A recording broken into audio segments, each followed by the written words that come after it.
أعوذ بالله من الشيطان الرجيم بسم الله الرحمن الرحيم السلام عليكم ورحمة الله وبركاته. الحمد لله حمدا حمدا وشكرا لله شكرا شكرا. أشهد أن لا إله إلا الله وحده لا شريك له وأشهد أن محمدا عبده ورسوله لا نبي بعده. يا أيها الذين آمنوا اتقوا الله حق تقاته ولا تموتن إلا وأنتم مسلمون. يا أيها الناس اتقوا ربكم الذي خلقكم من نفس واحدة وخلق منها زوجها وبث منهما رجالا كثيرا ونساء واتقوا الله الذي تساءلون به والأرحام إن الله كان عليكم رقيبا. يا أيها الذين آمنوا اتقوا الله وقولوا قولا سديدا يصلح لكم أعمالكم ويغفر لكم ذنوبكم ومن يطع الله ورسوله فقد فاز فوزا عظيما. أما بعد فإن أصدق الحديث كتاب الله وخير الهدى هدى محمد صلى الله عليه وعلى آله وسلم وشر الأمور محدثاتها وكل محدثة بدعة وكل بدعة ضلالة وكل ضلالة في النار. Ibadallah rahimanillahi. Kita lanjutkan pelajaran Riyadhus Shalihin pada hadis yang ke-206. An Abi Qatadah Al-Harits bin Rib'i radhiyallahu ta'ala anhu. Dari Abu Qatadah Al-Harits bin Rib'i, semoga Allah meridhoinya. Qala Rasulullah SAW, telah bersabda Rasulullah SAW, inni la aqumu ila shalah. Sesungguhnya saya berdiri untuk melakukan salat. Fa uridu an utawwila biha, maka saya ingin memperpanjang salat tersebut. Fa asma buka asabi, lalu aku mendengar tangisan bayi.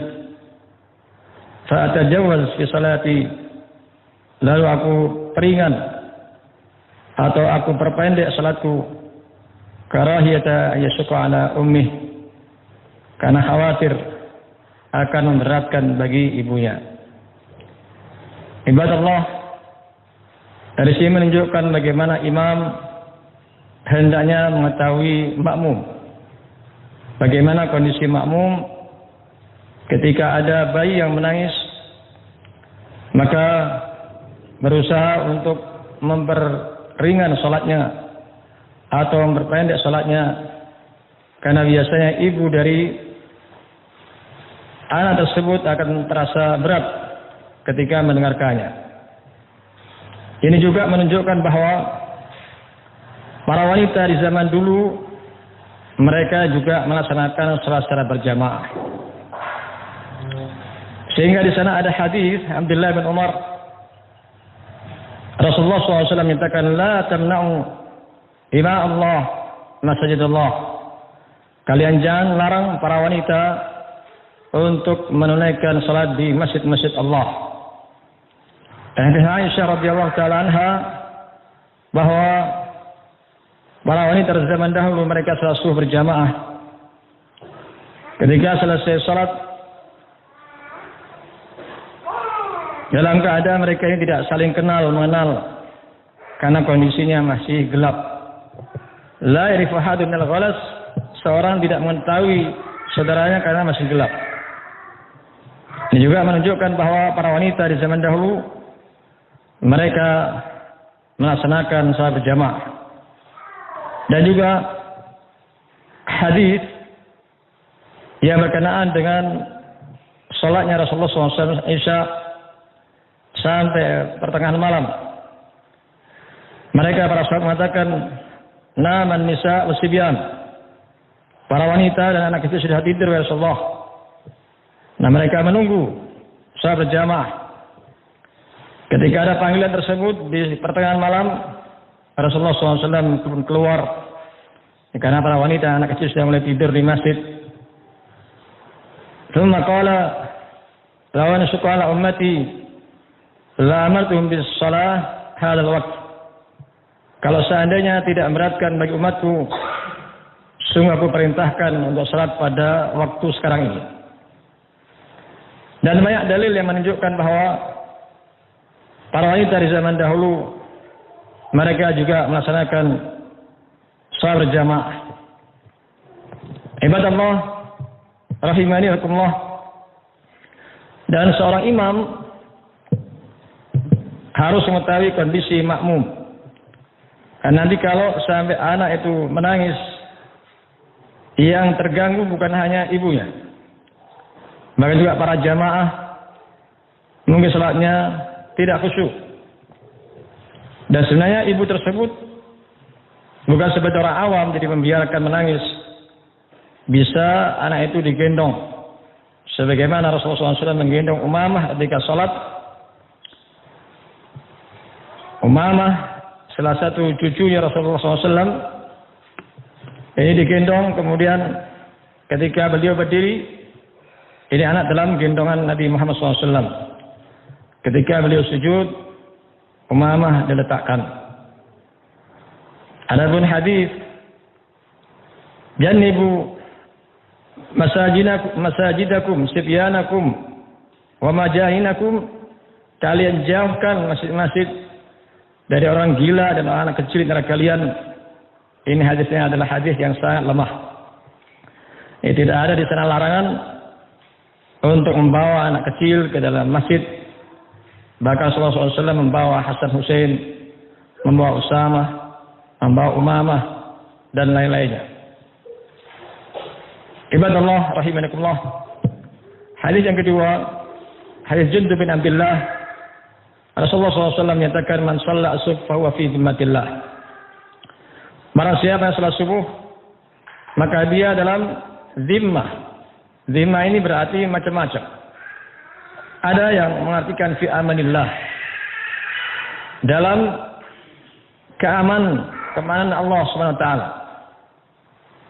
Au fi ahdillah, atau dalam perjanjian Allah Subhanahu wa taala, artinya tidak boleh diganggu. Karena adanya perjanjian, seperti perjanjian damai misalnya.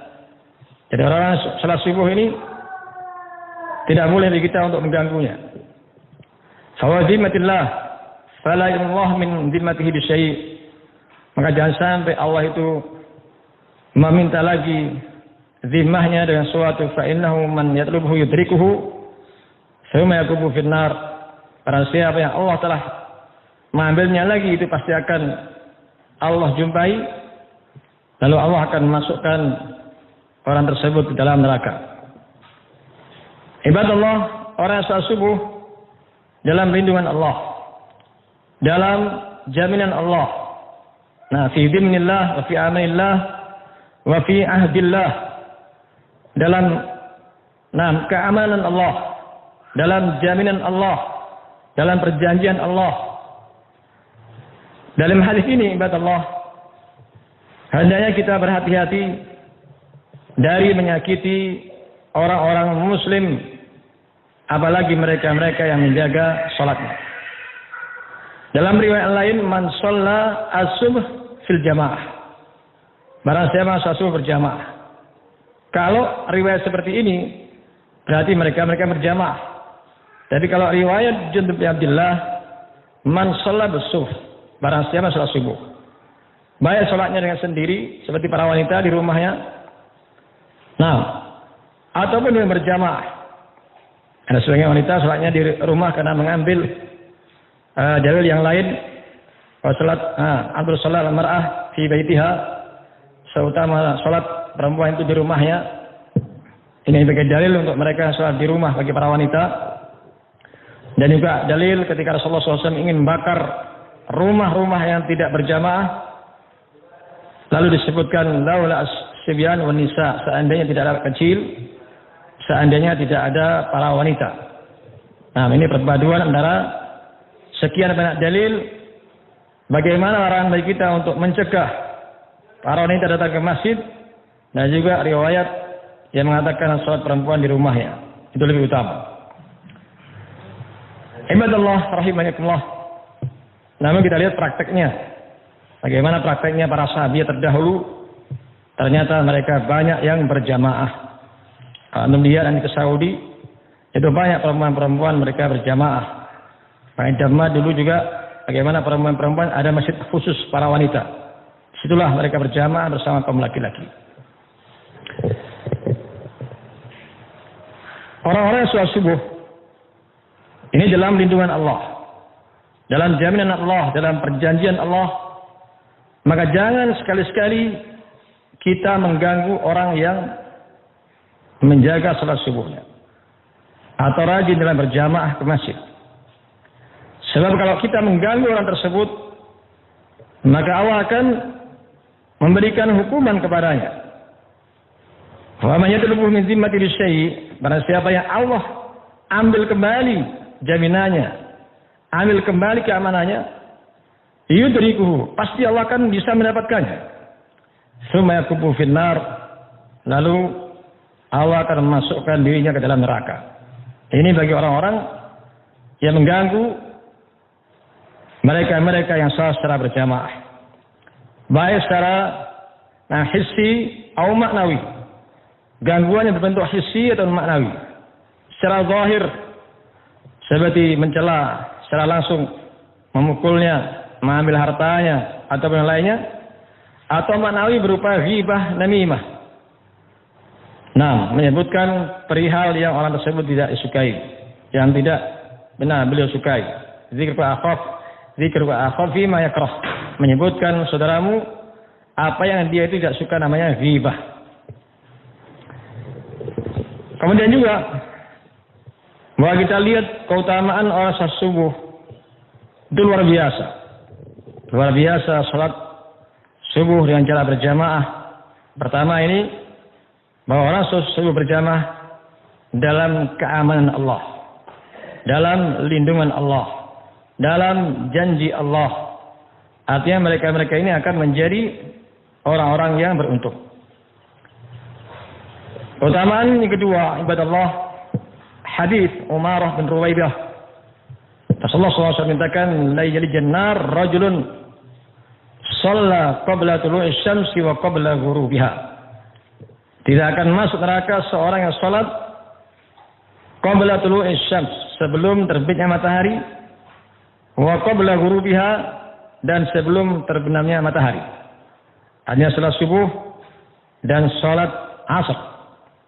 Salat subuh, salat asar, bagaimana akan menjadi benteng seseorang dari api neraka. La yalijin nar rajulun shalla qabla tulu'i syamsi wa qabla ghurubiha. Demikian pula keutamaan yang ketiga, hadis Musa al-Asy'ari, Rasulullah SAW mengatakan, man shalla al-bardain dakhala al-jannah, al-Bukhari Muslim. Barang siapa yang salat pada waktu dua yang dingin, maka dia akan masuk surga. Lalu para ulama memberikan penjelasan, dua waktu yang dingin, subuh adalah waktu yang paling dingin dari waktu-waktu malam, dan asar adalah waktu yang paling dingin dari waktu siang.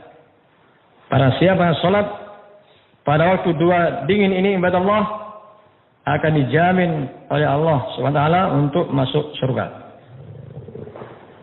Kemudian kita lihat, ada seorang laki-laki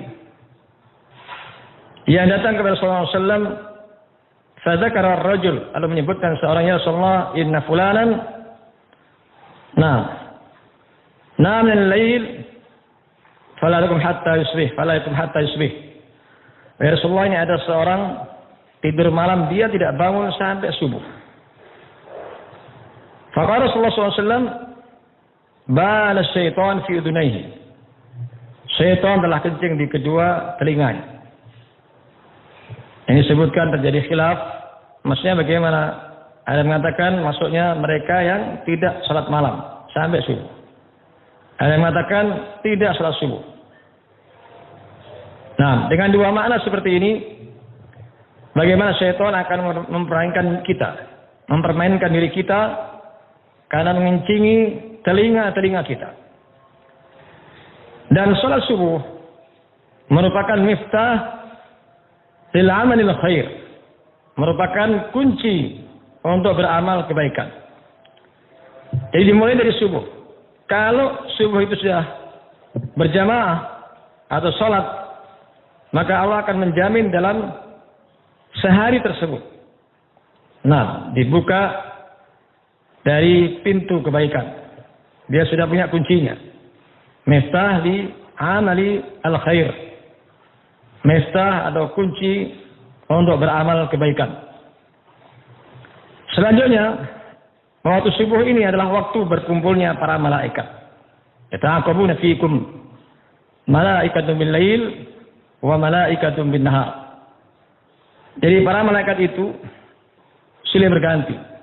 Ada malaikat malam, ada malaikat siang. Wa yastami'una fi salati as-subhi wa salati al-'asr. Dan mereka akan berkumpul pada waktu salat subuh dan salat asar. Lalu mereka famayarjuna alladziina batu fihim. Mereka akan mengangkat amalan-amalan yang dilakukan oleh hamba-hamba Allah Subhanahu wa taala. Fayas'aluhum rabbuhum. Lalu Allah akan tanya kepada mereka, para malaikat. Kaifa taraktum ibadi? Bagaimana kalian tinggalkan hamba-hambaku? Fayaqulun, mereka mengatakan, taraknahum wa hum yusallun wa atainahum wa hum yusallun. Kami tinggalkan mereka dalam kondisi salat. Kami datangi mereka dalam kondisi salat. Jika seorang senang namanya disebut oleh presiden atau bupati atau bahkan oleh tokoh masyarakat, senang nama kita disebut. Bahkan kadang seorang pengen terkenal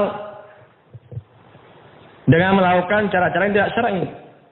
Nah, bagaimana orang sekarang pengen terkenal, kadang telanjang, pakai sepeda, pakai juga. Nah, pokoknya pengen terkenal. Melakukan hal-hal yang tidak baik. Lalu terkenalnya manusia ini tidak seberapa dibandingkan dengan terkenalnya di kalangan seluruh malaikat malam, malaikat siang yang jumlahnya tidak terhitung. Maka ini disebut oleh Allah sebagai orang yang menegakkan salat. Mereka silih berganti.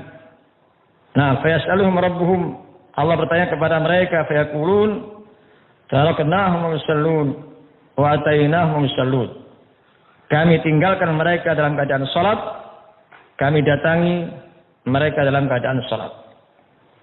Ini sungguh luar biasa disebut di hadapan Allah dan di kalangan para malaikat. Ibadallah rahimani wa rahimakumullah. Keutamaan berikutnya bahwa dengan bacaan di waktu salat subuh ini, para malaikat akan menyaksikan bacaan tersebut. Aqimis salata liduluki syamsi ila ghasaqil laili wa qur'an al-fajr. Inna qur'an al-fajri kana masyhuda. Sesungguhnya Al-Qur'an pada waktu salat subuh dipersaksikan oleh para malaikat. Fasalasatu ayat. Falyaqra'u ahadukum fi salatihi khairun min salat khalifat idham siman. 3 ayat yang dibaca oleh seorang dalam salatnya itu lebih bagus daripada 3 ekor unta yang besar dan yang gemuk. Jadi luar biasa. Dan merupakan ciri penghuni surga yang sering disebutkan dalam surah Az-Zariyat, innal muttaqina fi jannati wa uyun akhidina ma atahum rabbuhum innahum kanu qabla dzalika muslimin kanu qalilan min al-laili ma yahjaun wa bil asari hum yastaghfirun. Sesungguhnya orang bertakwa itu mereka di taman-taman surga dan di mata-air yang indah.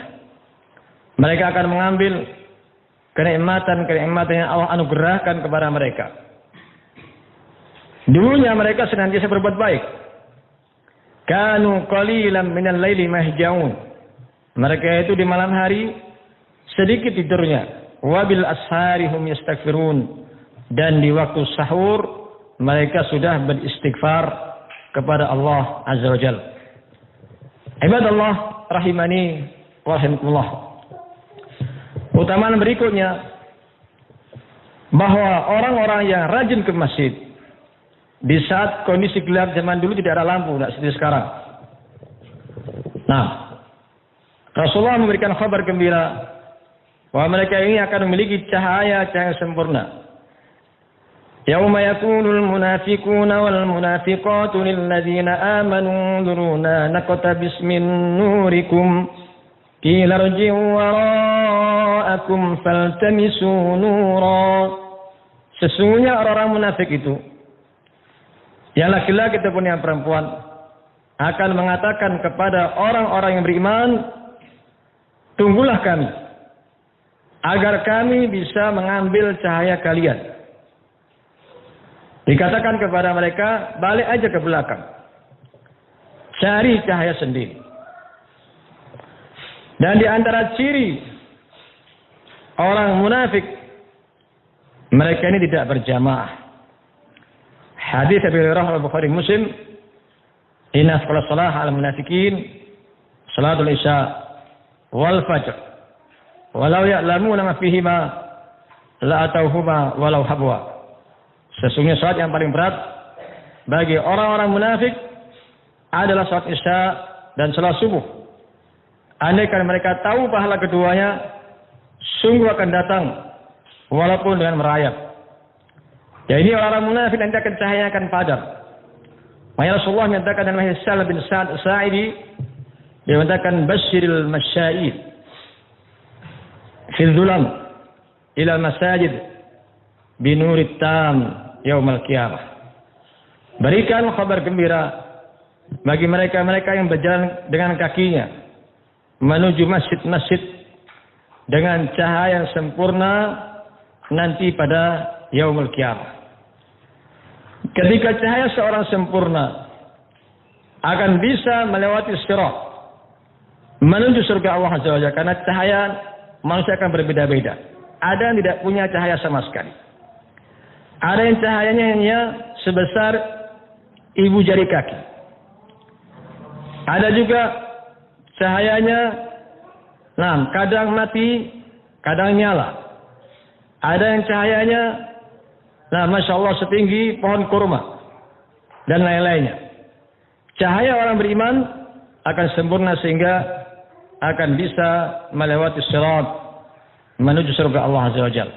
Jadi kalau ingin cahaya-cahaya kita sempurna, maka jangan kita tinggalkan salat subuh secara berjamaah. Dalam hadis Abdullah bin Mas'ud, "Inna Allah ta'ala li nabihi sunnal huda." Sebenarnya Allah telah mewajibkan untuk nabinya itu adalah sunnah-sunnah petunjuk. Wa innahunna min sunnal huda. Ketahuilah salat subuh, salat berjamaah itu merupakan sunnah-sunnah petunjuk. Walau annakum sallaitum fi buyutikum la taraktum sunnal huda. Kalau seandainya kalian salatnya di rumah-rumah kalian, maka kalian telah meninggalkan sunnah-sunnah petunjuk itu sendiri. Walau taraktum sunnal huda la dalatum. Kalau kalian tinggalkan sunnah petunjuk ini, sungguh kalian menjadi orang yang tersesat. Walau qad kana ar-rajul yuhada baina rajulain hatta yuqam fi shaf. Dan sungguh seorang itu dibawa oleh dua orang karena sakit sampai dia bisa berdiri di shaf. Seperti kejadian Nabi Muhammad SAW waktu itu sakit, kemudian minta kepada Ali dan Abdullah bin Abbas untuk membawanya ke masjid. Dan setelah itu Rasulullah meninggal di waktu asarnya. Lihat terakhir Rasulullah tetap berusaha untuk berjamaah dalam kondisi sakit parah. Ibadallah rahimani rasulullah. Keutamaan berikutnya, bahwa orang-orang yang salat subuh ini akan bisa melihat Allah Azza wa Jalla. Tentunya tidak ada kenikmatan yang paling tinggi di surga kecuali melihat Allah. Fayakshiful hijab, Allah akan menyingkap tirainya. Fama utu syai'an ahabba ilaihim, maka mereka tidak diberikan sesuatu yang paling mereka cintai minan nazar ila rabbihim, daripada melihat kepada Allah, kepada Rabb mereka. Wujuhun yawma idin nadirah ila rabbiha nadirah. Wajah-wajah mereka itu berseri-seri kepada Rabbnya. Mereka melihat. Kalla innahum an rabbihim yawma idin lamahjubun. Sekali-kali tidak, sesungguhnya mereka orang-orang kafir, orang munafik, yang munafik i'tiqadi, yang munafik secara keyakinan, karena sama dengan kekufuran, itu akan terhalangi dari melihat Allah Subhanahu wa taala. Lilladzina ahsanul husna wa ziyadah. Bagi orang-orang yang melaksanakan kebaikan-kebaikan ada ziyadah, tambahan. Mendapatkan surga dan bisa melihat Allah Subhanahu wa taala. Ya, tidak ada kenikmatan di surga nanti, kenikmatan yang paling tinggi dan yang paling mereka senangi daripada melihat Allah Azza wa Jalla. Faman kana yarju liqa rabbih falyamal 'amalan shalihan wa la yusyrik bi ibadati rabbih ahada. Barang siapa yang ingin berjumpa dengan Rabb-nya, maka hendaknya dia beramal dan amalan yang soleh, tidak menyekutukan Allah dengan suatu apapun. Ayuhan nas ibadallah rahimakumullah, hadis Jarir bin Abdullah, innakum satarawna rabbakum kama tarawna hadzal qamar la tudammuna fi ru'yatihi. Sesungguhnya kalian akan bisa melihat Rabb kalian sebagaimana melihat bulan purnama, tidak akan berdesar-desakan ketika melihatnya. Fa in istata'ta alla tughlaq an salati qabla tulu'i syams wa qabla ghurubiha. Nah, fa'alu. Fa in istata'tum alla tughlaq an salati qabla tulu'i syams wa qabla ghurubiha fa'alu. Kalau kalian itu mampu untuk tidak dikalahkan, bisa melaksanakan salat sebelum terbitnya matahari salat subuh dan sebelum terbenamnya matahari salat asar, fa'alu, maka hendaknya kalian berusaha untuk melaksanakannya. Bagaimana caranya biar kita bisa salat subuh? Tentunya tidak begadang di malam hari. Yang begadang di salat subuh berjamaah ketinggalan, atau ada orang yang bisa membangunkan kita. Kalau kita punya jam, jam kita bunyikan, punya HP juga demikian dipasang, biar tidak ketinggalan salat subuh secara berjamaah. Karena ini akan menentukan kita untuk masuk surga Allah Azza wa Jalla dan juga untuk bisa melihat wajah Allah, Rabbul Alamin. Ibadallah rahimani wa rahmatullah. Keutamaan berikutnya, bahwa orang-orang yang sholat secara berjamaah ini akan terhindarkan dari tipu daya syaitan. Hadis Abi Dzar juga yang lainnya, ma min thalathah fi qaryah wala badu la tuqam 'ala salatul jamaah illa istahwadha 'alaihim syaitan. Tidak ada 3 orang yang tinggal di kampung atau desa ataupun negeri ataupun tempat badui lalu tidak digerakkan salat berjamaah kecuali syaitan telah menguasai kampung tersebut. Jadi kalau ingin selamat dari serangan mereka ini, maka berupaya untuk berjamaah. Ibadallah rahimani Allah, ini luar biasa keutamaan salat subuh secara berjamaah. Jadi jangan sampai kita malas dalam melaksanakannya. Dan kita melihat, Masya Allah, ini bagaimana saudara kita sampai mau berapa lama dengan corona tidak mau berjamaah. Mau berapa lama? Dan sekarang sudah banyak perkara-perkara yang mengenaskan hati kita. Orang-orang tidak terkena pun divonis corona. Hingga bisa kita lihat sendiri, mereka-mereka yang meninggal dunia tidak dimandikan, langsung dikuburkan. Padahal itu kesempatan emas bagi kaum muslimin untuk bisa nyolatkan mereka. Man tabi'a janazah hatta yusalla falahu kiram Faman tabi'a janazah hatta tufan falahu qiraton. Barang siapa yang mengiring jenazah hingga sampai disolatkan baginya mendapatkan 1 qirat. Kemudian yang bisa menunggu sampai dikuburkan mendapatkan 2 qirat. Qala Rasulullah, wa mal qiraton? Mereka mengatakan, apa ya Rasulullah itu? 2 qirat. Rasulullah mengatakan, mithlul jabalain al-azimatain, seperti 2 gunung yang besar, asgharuhuma mithlu Uhud.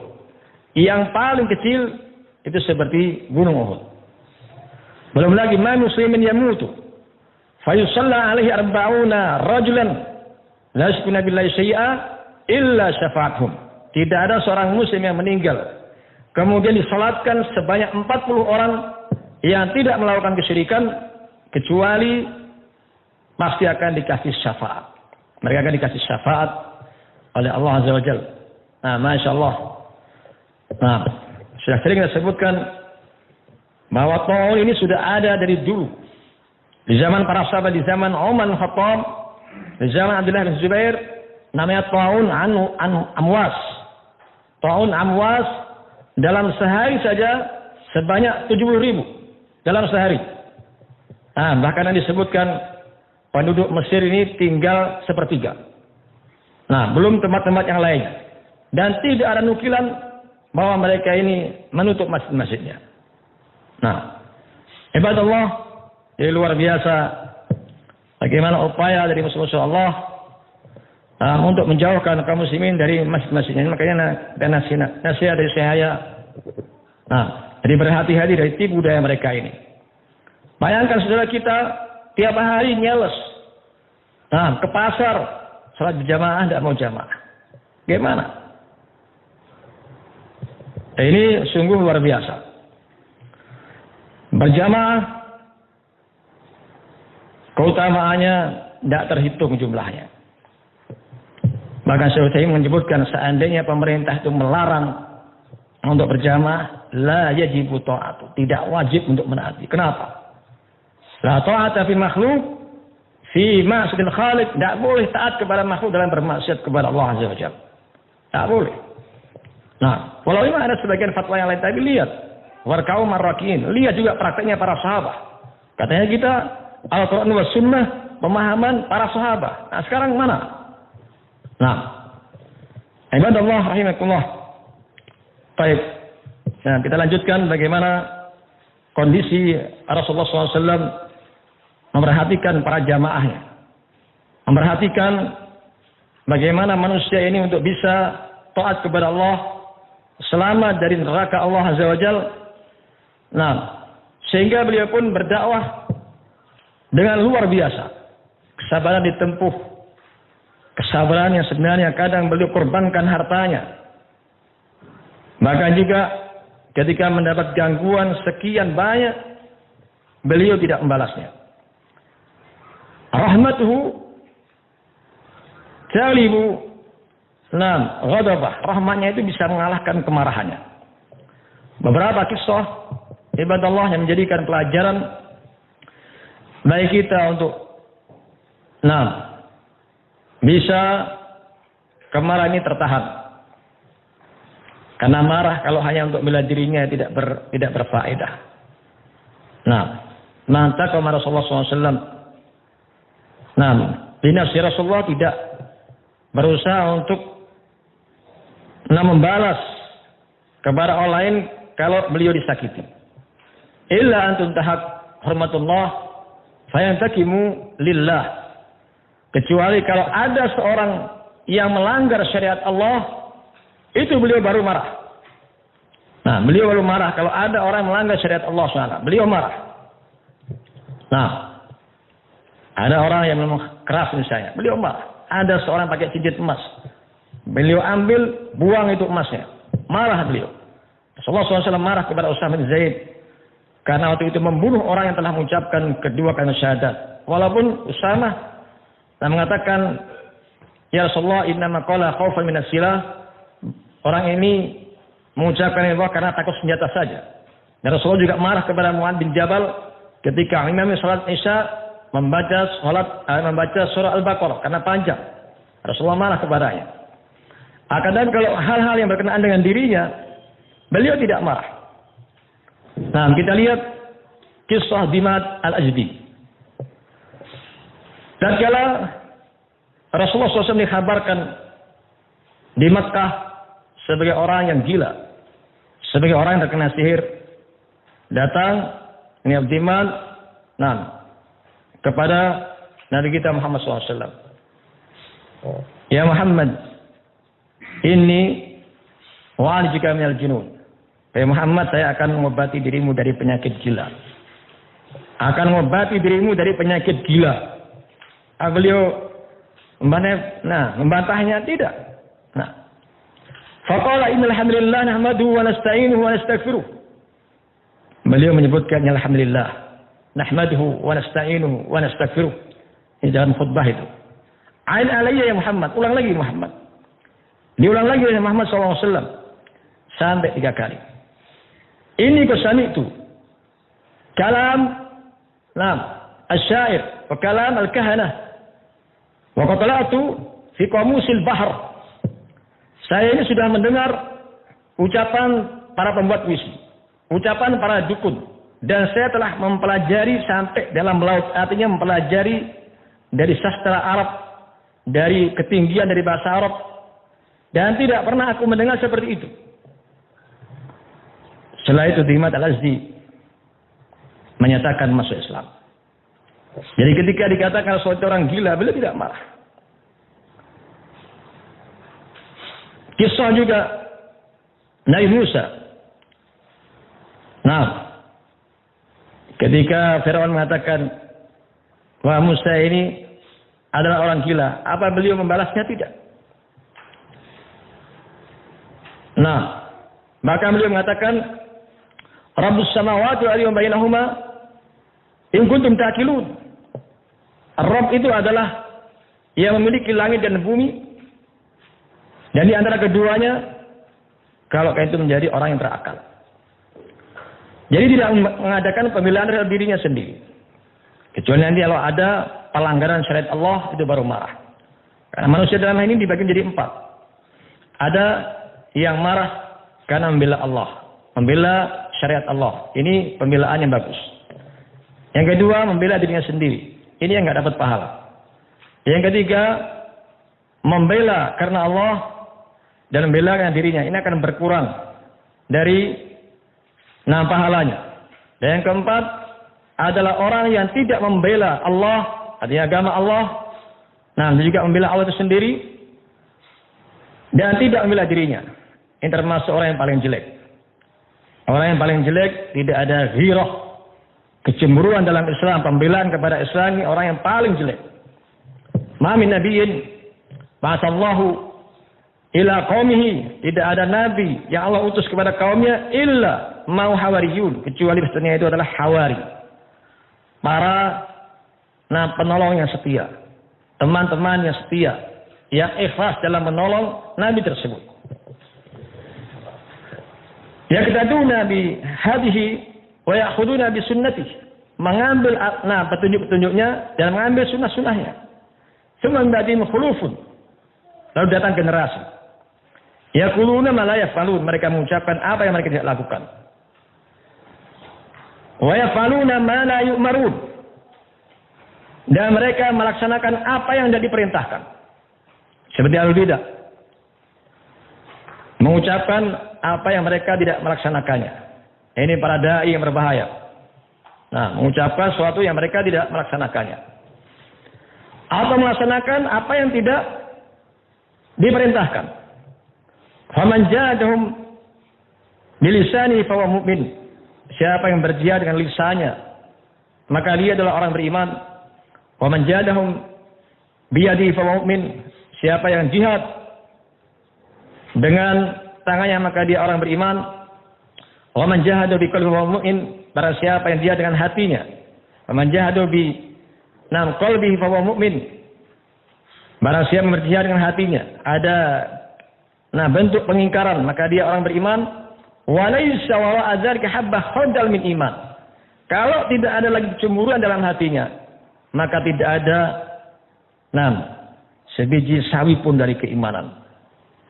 Ini luar biasa, insya Allah, kalau hati kita tidak ada kecemburuan ketika agama Allah dilecehkan, ketika Nabi Muhammad dihina, ketika Allah dihina. Nah, tidak ada lagi keimanan dalam diri kita. Tapi pembelaan itu karena Allah. Lihat Nabi Muhammad SAW. Ada imra'ah Yahudiyah. Lama Rasulullah SAW amama baitiha, ketika Rasulullah melewati depan rumah perempuan Yahudiyah tersebut. Ini perempuan, tadfulu ala wajhi Rasulullah SAW. Senantiasa meludahi wajah Rasulullah SAW. Terus ini berlalu lama. Sampai ketika Rasulullah SAW lewat, nggak ada lagi. Nggak ada lagi yang meludahi. Lalu bertanya, ini kemana perempuan itu yang biasa meludahi? Mari itu ya Rasulullah, ini udah sakit ya Rasulullah. Rasulullah pulang ke rumah Aisyah. Hal indaki syai', apa engkau punya sesuatu? Apakah engkau punya tamar, engkau punya makanan? Ma'inda ya Rasulullah illa al-halib. Kita tidak punya Rasulullah kecuali ini susu yang sedikit ini. Rasulullah pun membawanya. Kemudian memberikan kepada orang tersebut. Begitu datang Muhammad selama yang diludahi, perempuan ini langsung menangis dan menyatakan dirinya masuk Islam. Coba akhlak yang mulia. Coba kalau kita diludahi, kira-kira gimana? Kalau kita diludahi, kira-kira bagaimana itu? Mau tidak jenguknya itu? Jangan diludahi, Ustaz, baru diomong, gemede aja, tidak mau lagi sudah. Tidak mau ngajak bicara. Ini Ustaz gemede. Itu dia sudah. Rasulullah diludahi. Enggak sakit, malah beliau menjenguk. Contoh berikutnya. Ada pengemis. Ini perempuan juga. Yang sudah buta. Dia datang ke sana kemari mengatakan ini Muhammad. Majnun, Muhammad ini gila. Ini Muhammad memecah belah. Di kalangan masyarakat. Ini Muhammad juga menjadikan pemuda-pemuda itu tidak lagi setia kepada orang-orang yang di atasnya. Wa hakala ibadallah, dan Rasulullah setiap hari menyuapi perempuan itu. Tidak pernah menyebutkan diri. Menyuapi. Sampai berhenti. Tidak ada lagi yang menyuapi. Ini perempuan yang terus mencaci maki Rasulullah SAW. Buta. Lama tuwfi Rasulullah SAW. Ketika Rasulullah SAW wafat. Abu Bakar sebagai khalifahnya. Maka Abu Bakar mendatangi Aisyah. Ya Umma Amirul Mukminin, wahai ibunya Amirul Mukminin. Jadi Aisyah ini anak sekaligus ibunya siapa? Amirul Mukminin. Masya Allah. Anak sekaligus ibunya kaum mukminin. Wa azwajuhu ummahatum, dan istri Nabi sebagai ibunya kaum mukminin. Apa saja yang telah aku lakukan? Apakah sudah sesuai dengan yang dilakukan Rasulullah SAW? Sudah semua kecuali satu. Apa itu? Ini Rasulullah biasa tiap hari mendatangi perempuan tersebut. Perempuan tersebut dan menyuapinya. Itu yang belum kau lakukan. Rasulullah SAW. Akhirnya Abu Bakar berusaha mendatangi perempuan tersebut.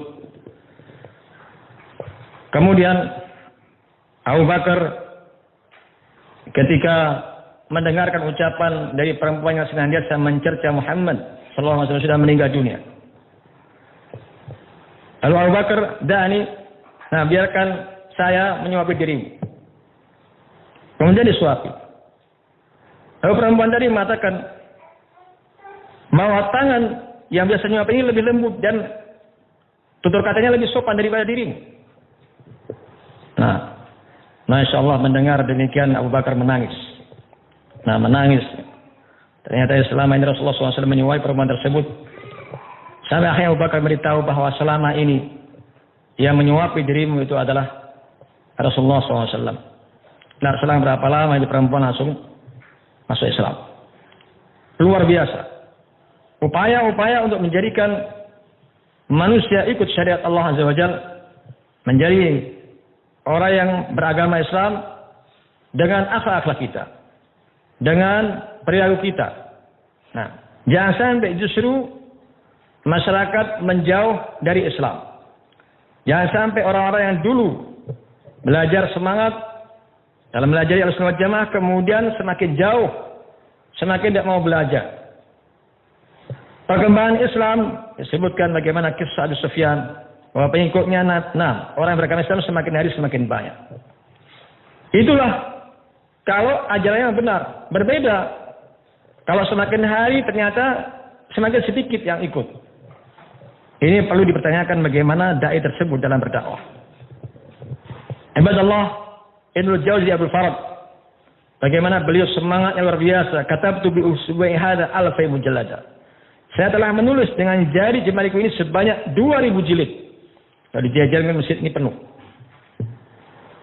Wa taba ala yadi 100,000 asin. Telah bertobat melalui tangan saya ini sebanyak 100,000 orang yang berbuat maksiat. Wa aslama ala yadi 20,000 Yahud wa Nasara. Telah masuk Islam melalui tangan saya ini sebanyak 20,000 orang Yahud, orang Nasara. Pengorbanan yang luar biasa Ibnul Jauzi Abdul Farad rahimahullah ta'ala. Ibadallah, mungkin di antara kita belum ada yang pernah mengislamkan seseorang atau menjadikan orang bermaksiat kemudian bertobat kepada Allah. Maka hendaknya berupaya, karena satu saja mendapat hidayah itulah jauh lebih bagus dari kita mengumpulkan sekian banyak harta. Ini sering kita sebut Ali bin Thalib, Ali bin Sa'ad As-Sa'idi. Rasulullah mengatakan kepada Ali, la ilaha illallah bikadzun wahida khairul laka min humrun na'am. Sungguh, kalau Allah memberikan hidayah kepada seorang lewat dirimu, itu jauh lebih bagus daripada engkau mengumpulkan onta-onta merah.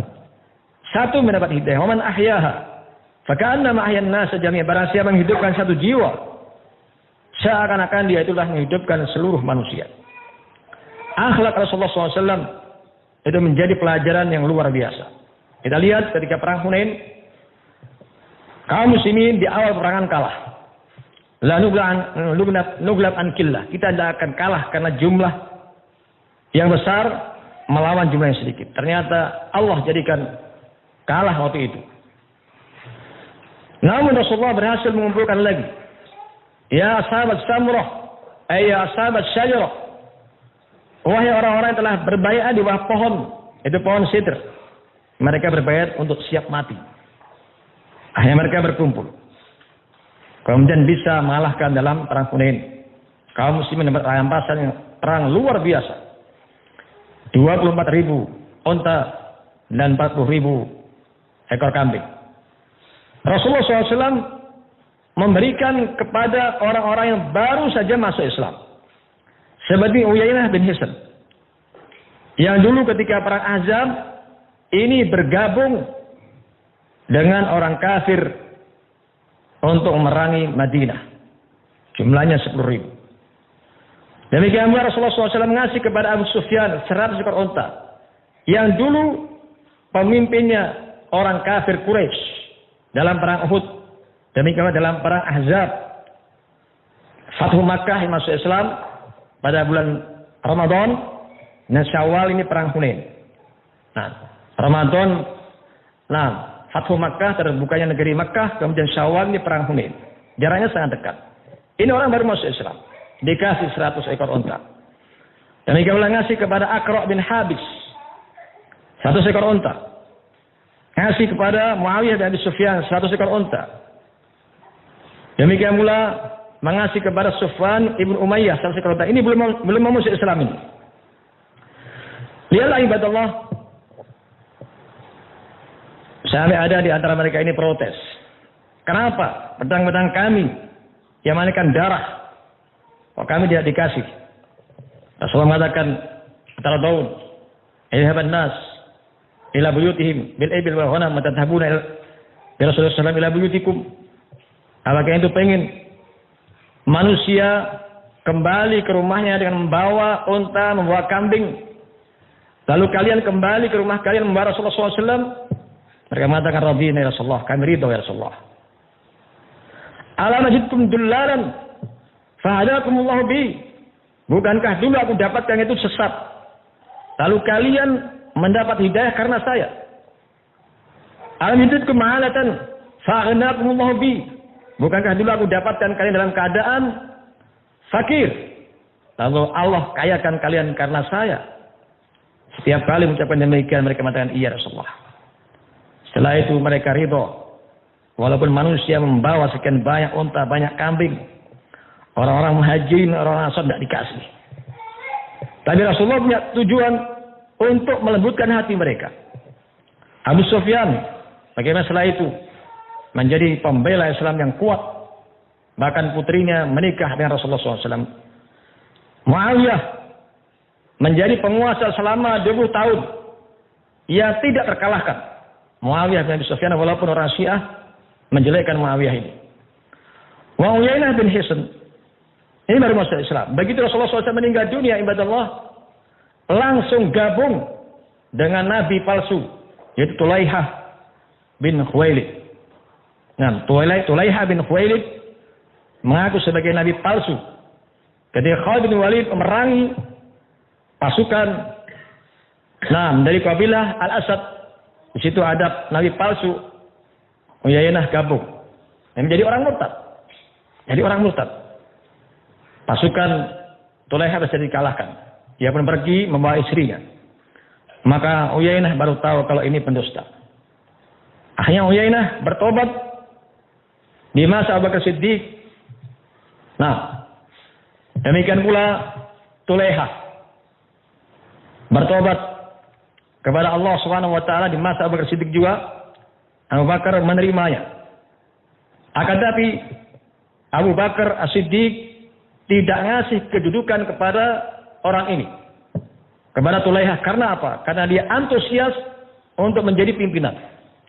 Ketika perang Qadisiyah dan perang-perang yang lainnya melawan Persia, Tulaihah ini ada termasuk orang yang sangat handal. Pernah dikejar oleh dua orang Persia dengan kudanya. Ini dua orang Persia ini berhasil dibunuh. Ada seorang yang ngejar lagi. Tulaihah berhasil menawannya. Ketika ditawan, menyebutkan bahwa Tulaihah ini memiliki 1000 kali kekuatan manusia. Masya Allah. Sampai meninggal pada tahun 55 Hijriah. Dari sinilah ibadah Allah menunjukkan bahwa kalau kita kagum dengan seseorang, kagumlah dengan orang yang sudah mati. Kagum dengan orang yang sudah mati. Fa'inal hayy la ya'manul fitan.